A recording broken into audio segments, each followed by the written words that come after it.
Hello and welcome to, I don't even know what to call it really. It's Problem Ideas, having a bit of a chat about tech stuff. Whether you're watching on Facebook, YouTube, Periscope or Twitch, welcome. Hopefully this is going to work.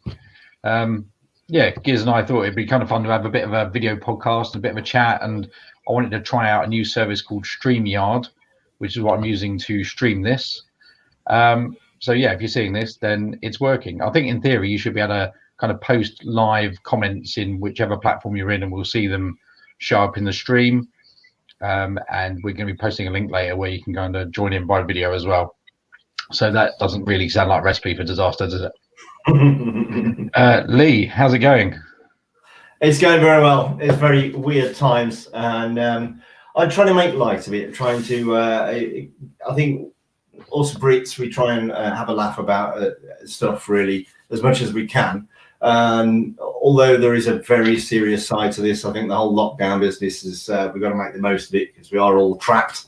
But it's been quite good, I must admit. It's we've made the most of it. We're having street parties at certain distances every week, and we're doing the applause every Thursday, so it keeps you sort of connected. And obviously these web conferences and video calls that I've been doing a lot of is good as well, so it's nice. It is nice. I can hear the birds in the background. Your microphone's that good, Paul. Oh, is it? Yeah. It's just because we're at the sticks a little bit. Yeah, they must be particularly noisy, I don't know.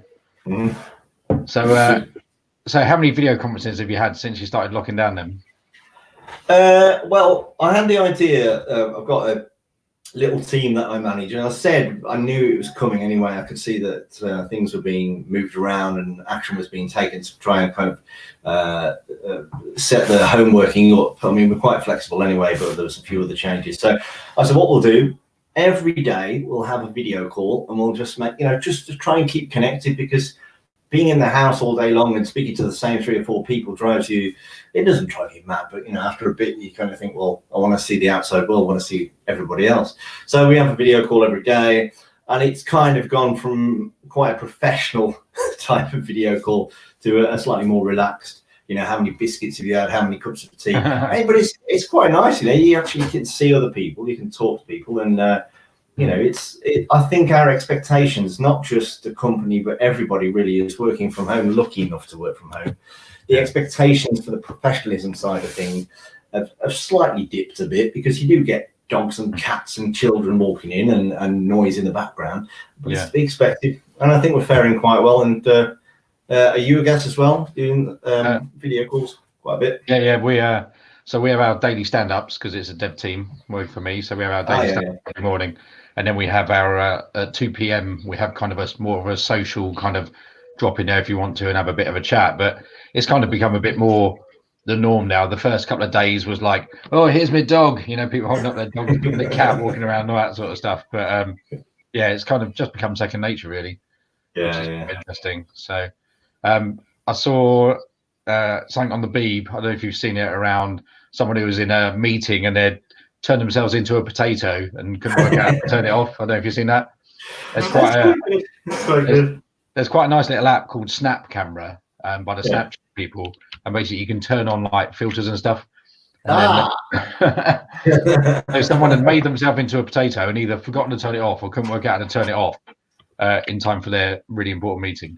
That's good. You figured out how to do that. That's good. Yeah, so they've got tons of filters on there. They're the Snapchat filters that you can then apply to your webcam.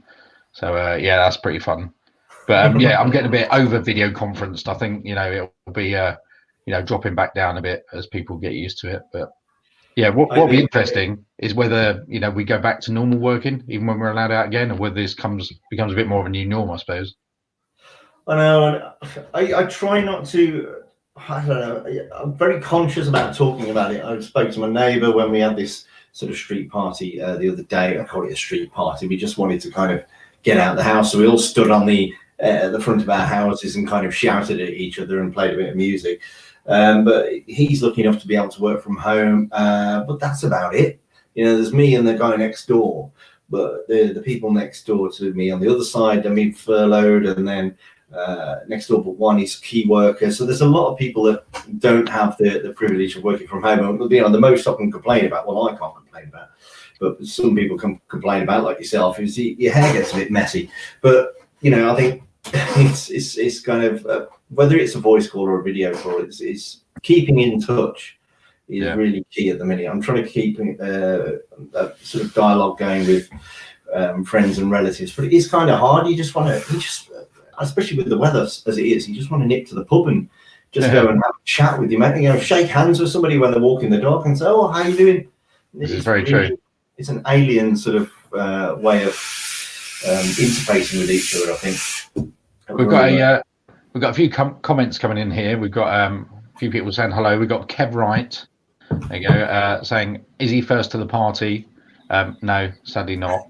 But what I'm going to do, I'm going to post a link online. If anyone wants to chat to us about, you know, their work situation, how they're finding, what they're doing, how tech is helping them with their work stuff, then feel free to do so. So let me put that online. So if you go there, you'll enter our virtual lobby, and we'll be able to see if you look shady and whether you're fully clothed before we let you on the stream. Is the theory. I'll let you deal with that. I'm not looking at that. So your webcam looks pretty decent. Is that a laptop webcam or a separate webcam? Or? I'll confess, I usually have a Chromebook, and I've blogged about it on CoolSmartphone. I converted a Dell laptop into a Chromebook, and but this is a Windows Intel i7 Dell something. I don't quite know what it is, but it's a cool laptop. The battery lasts forever on it, and it's just the inbuilt camera. So, and I know that the lighting is quite good in this room, and so that's why I sat here really. Yeah. Have you seen? I don't know if you've tried to buy any kit for people at your company, but basically webcams and microphones and laptops and all that kind of home working gear is just like sold out everywhere. Bit of a nightmare. It is. I think Curry's PC World. I think there was a comment in. I think it was in the BBC News again, and the tech. They said that their sales are just skyrocketing. Again, from tables to printers and mice and keyboards. It's everybody's just kind of wanting to work from home. And I think for companies that have got Citrix, for those that don't know, it's sort of a remote app sort of solution. You don't always have a work laptop, so you're kind of using your own kit and then logging into something at work. And I think people are suddenly realizing, well, I need some proper kit, you know, I need a proper keyboard, a proper mouse. I need, you know, sort of, because this is long term now, as we're all kind of falling into this behavior every day. I think people are buying lots and lots of kit. So yeah, it's beneficial for PC World and Curry's and whoever else. When it all kicked off, we needed to buy 600 laptops for the company basically, and yeah, getting hold of those, not the easiest thing in the world. Right, should we get a guest in? So we have get a guest in. ASP. Let's add you to the stream. I don't know how this is going to work, but let's see what happens. Oh, hello. Hello. How's it going? All right, you? Yeah, good, thank you. Thanks for joining us. You look pretty chilled out. I've been up since 4 o'clock because I've been to work. I go to work. Ah, fair enough. What are you up to? What do you do? What's your line of work? I work for Sainsbury's in one of their distribution centres. I was quite conscious of. Is it Steve? Sorry, is it? Yeah.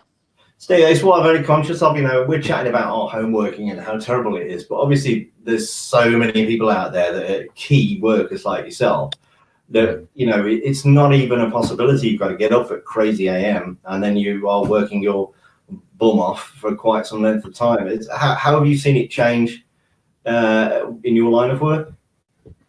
When everyone started bulk buy, it went absolutely crazy. We were seeing figures through the warehouse that we only ever see at Christmas.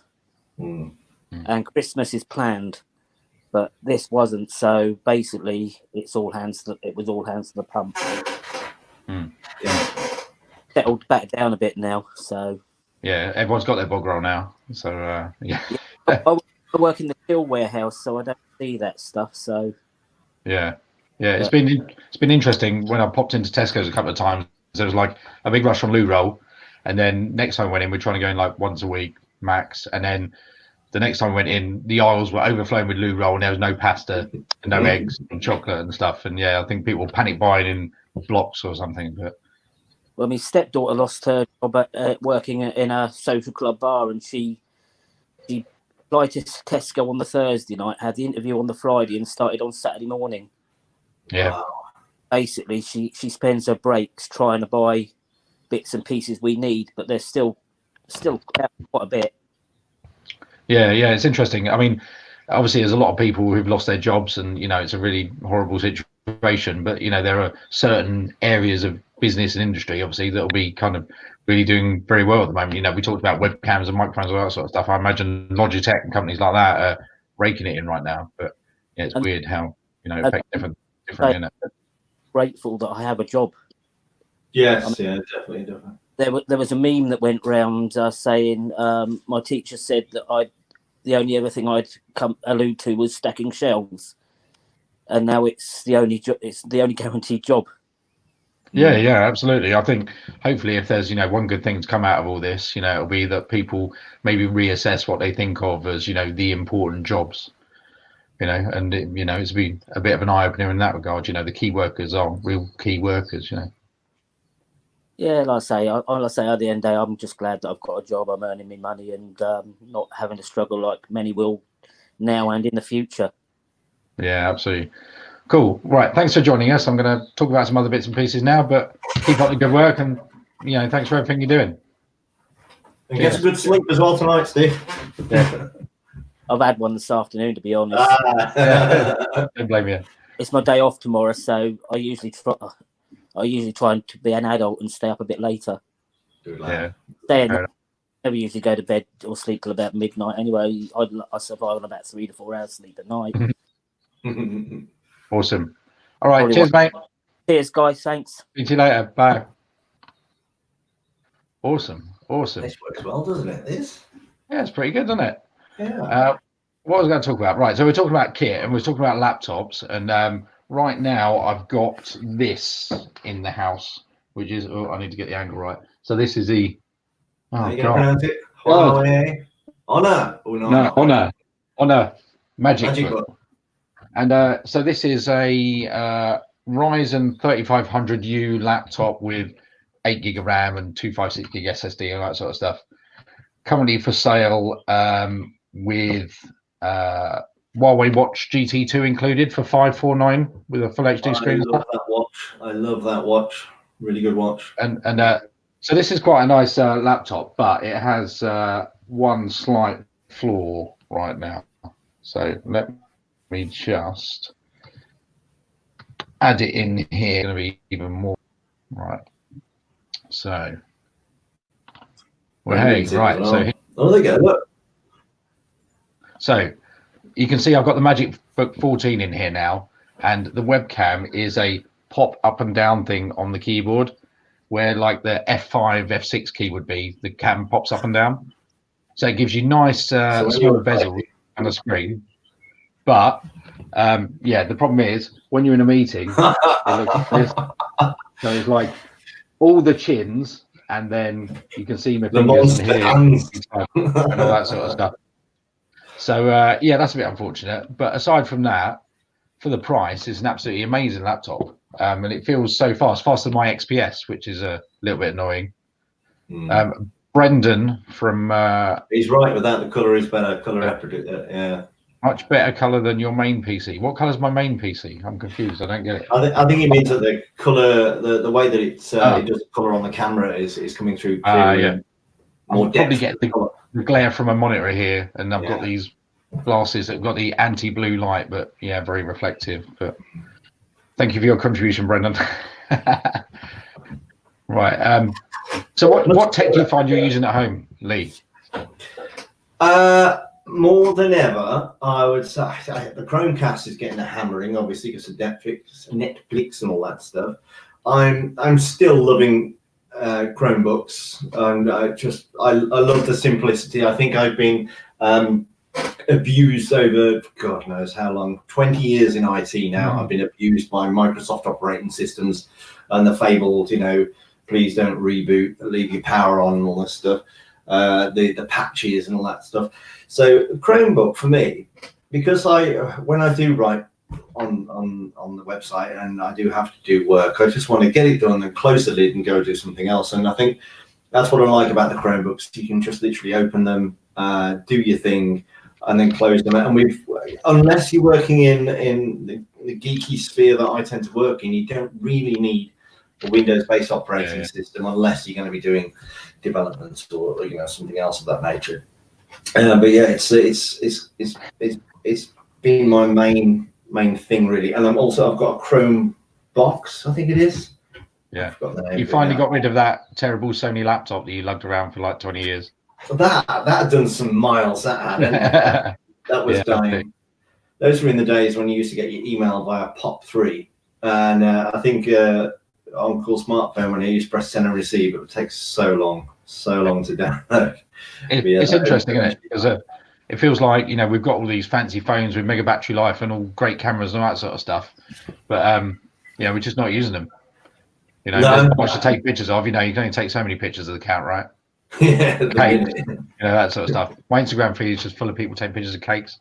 But yeah, so I've got right now. I'm kind of trying out the S20 Ultra and the Find X2 Pro, and they're great around the house, but I don't feel I'm getting like the full benefit of them. No, we've all got mobile phones right now that are not mobile at all, unless you're like Steve and you're a key worker and actually get to leave the house.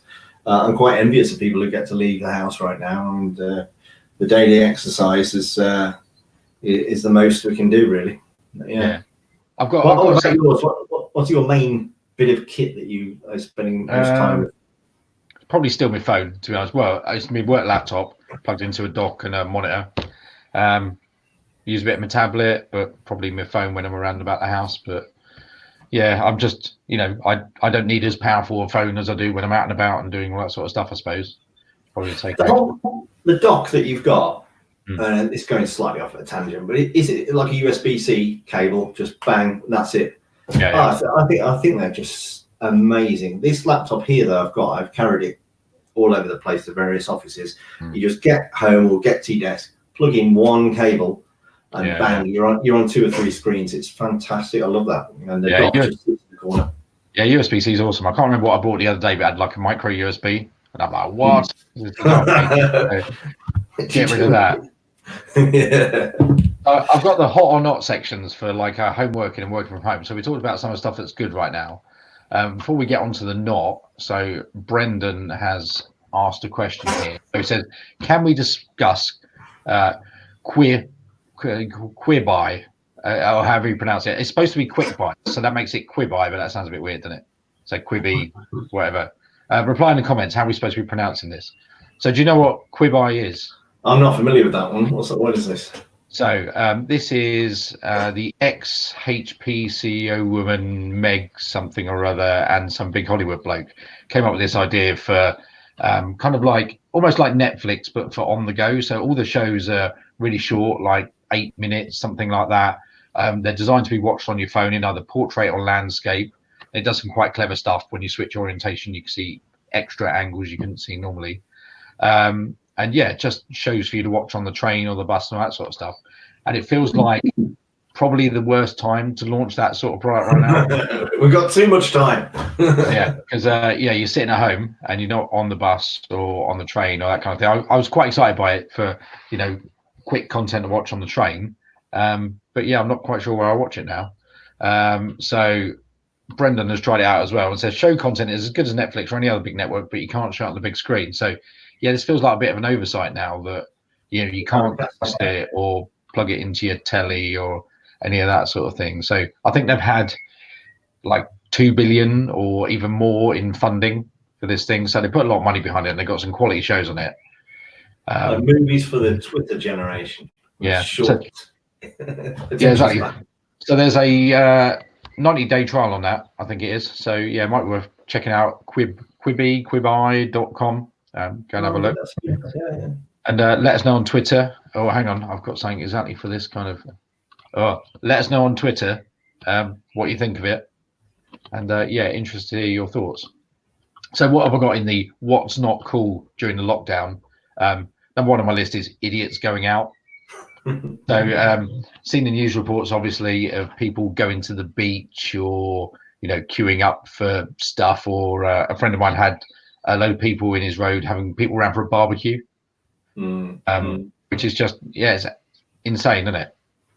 You'd think people would be taking it seriously by now? I can understand people are getting a little bit of cabin fever sat at home, and I can understand that they want to go out and they want to see friends and maybe relatives as well. But if you've got to, it wasn't. I don't think it really hit me until last night. I forget which news it was, the news at 10 on BBC One or maybe ITV, but they'd been given access into the ITU and the amount of people, the nurses and doctors that were involved in just treating just one patient and in this high dependency ward, and they were rolling them over, and it was about 10, 15 members of staff, and the PPE that they have to wear and the plastic shields and all that stuff, and it really hit home. And I thought, this isn't just crazy Boris Johnson with his floppy hair telling us what to do. This is really serious. This is a hugely contagious disease, and we've really got to be responsible and pay attention to what they're asking us to do. And it's not law, and people are saying, well, it's not law, there's nothing they can do, we've got our freedom of movement and all this stuff. But you've got to really think about your fellow man and your relatives who may not be as young and as fit as you and may easily get it. And it's kind of, I do like going out. I'll go out on the bike, and I cycle in the middle of the road whenever there's people there, and everybody around here is quite good. They're kind of crossing over the road if they're walking their dog, and they keep away from each other. But when you see people in the park, and they're just kids, especially teenagers, they're just sitting together in a group, or on the news, where I know they all want to get out, and they're perhaps living in tower blocks and stuff, and they don't have the luxury of going out in open spaces too often. But to be sat down, and they all know what they should be doing, because on that news clip that everybody probably saw in the London park, the police came along and they all got up and went, oh crikey, we better go. Yeah. So it's just doing what you're supposed to be doing, instead of just having a nice bit of sunbathe in the afternoon because it's a nice day. You've got to. I think the risk is that, of course, we'll be not allowed to go out at all, even for exercise, if people keep kind of rules. So yeah, hopefully it won't come to that. I've got what's not cool right now. There's not a lot of sport going on. Are you not really a sports person particularly anyway, are you, Leigh? I'm not, but it's. I won't mention a previous company that I worked for, but they relied quite heavily on sport, and without that, they're kind of stuck. But I think not having content to watch, I think it's already starting to dry up. You can see programs are not being made and movies are not being released, so you can't. I kind of watched everything, and we're now kind of asking friends, what's good on Netflix? What should we try? Because we've kind of ran out of stuff. Have you seen F1 are doing so Simon just mentioned there. So the virtual F1 has been fun to watch. So this is it's been a bit of a debacle, actually. I don't know if you saw, Simon, when Lando Norris has not managed to make it onto both virtual races thus far because his PC's crashed, or I think he was streaming to Twitch and he uninstalled the Formula One officially licensed game live on Twitch the other day because he was so pissed off. But it was all right, actually. I've accidentally put another comment in. There you go, like amateur. Right. Just to wrap up the F1 thing. Yeah, I watched one and it was chaos. And, it is watching people play a computer game, and I'm not really into esports, but it was quite enjoyable, mostly because the commentators were actually pretty good. Yeah. Leigh, your dinner's ready. Just like being at work. No, it's. I think there was virtual horse racing, wasn't there as well? Was that on the other day? Right. Yeah. But and obviously what Brendan's just popped up and mentioned there, that is just. Oh, we could go on for about half an hour about the towers being burned and Did you see David Icke is one of the people pushing forward this theory that somehow 5G is activating coronavirus in people, and the what was the latest one I read today? The vaccine is going to include computer chips so they can control people or something. I mean, it's like, wow. I'm glad the social media companies are really kind of clamping down on this now, or the government's telling them to, because there's so much on YouTube and Facebook especially. And when a bit of science comes into it that they can't argue with, that's completely rock solid, then a slightly different version of their theory comes out, and this, the hassling staff members from O2 and 3 and EE and Vodafone, engineers on the ground are being hassled by these people that just they want to be angry, and they're out and about in the lockdown as well, hassling them and saying that you're killing our children. They're calling them kill grids. And the crazy thing is that it's all like vital infrastructure. So the emergency services use, the cellular networks, obviously, but for everyone working from home, and it's such a important part of our infrastructure now, to be like setting fire to it is just brainless, isn't it? And most of them are not 5G masts, the ones that have been caught fire. But I keep saying to people, I say, look, the 60 gigahertz wave that you keep mentioning is not live here in the UK. The 5G that we've got here in the UK is between, I think, 3.2 and 3.4 or 3.6 gigahertz. Can't remember. Anyway, I'm waiting for Brendan. Brendan will probably. Great. LED streetlights is saying causing cancer too. But the Wi-Fi that you've got at home has been 2.4 gigahertz for ages, but you've also got the faster but slightly less range 5 gigahertz Wi-Fi that you get out of most modern routers. That's a higher frequency than the 5G that we're using here in the UK. So your neighbors are probably kicking out a higher frequency, or are kicking out a higher frequency into your brain than 5G. So I hear 5 gigahertz makes your hair fall out. What's your network, Leigh? See, I've got too much. Yeah, too much. It's just one of those things. I think there's a growing distrust in what they call mainstream media, which is promoted by certain presidents and certain other leaders of various countries, etc. And the people are turning instead to Facebook and other sort of social media outlets as their source of news, and it's a dangerous sort of avenue to be heading down. And I think this is going to happen again. I think people are just going to believe whatever's on Facebook, because it's not fact checked, and they've got a distrust of CNN or Fox News or whoever it may be, or the BBC, and they believe something else instead. So I'm just letting some more light in. When was the last time you drove your car? I said this to somebody the other day. I said, I think I forgot when I went the other day. Obviously, it was to Tesco. It was a supermarket. We went to Tesco. I said, I haven't driven a car for I think about 3.5 weeks. It's kind of a weird experience. It's like, wow, yeah. It's all of a sudden a very expensive thing just to have sitting on the driveway doing nothing, isn't it? It is, and it's great for the mileage. I think I forget when the last time I put any sort of diesel in whatsoever, but it just seems like so wasteful. Everybody's cars are parked outside right now and not moving, and you think, I could have saved money there maybe, and so can you pause a finance agreement? Who knows? So is your missus telling you that your dinner's ready? Is that what's going on? No, she's not that. She's not. Cool. All right. Well, I think we'll probably wrap up anyway. We were aiming to do about half hour. We've done about half hour. It's been a nice little test, and thanks everyone for joining us. Yeah, I think it'd be good to do again though. It's good to do in this lockdown period, I think. Yeah, definitely. So hit us up at Polyvine or at Gears on the Twitter. Let us know what you thought if you were watching, and see you next time. Cheers, guys.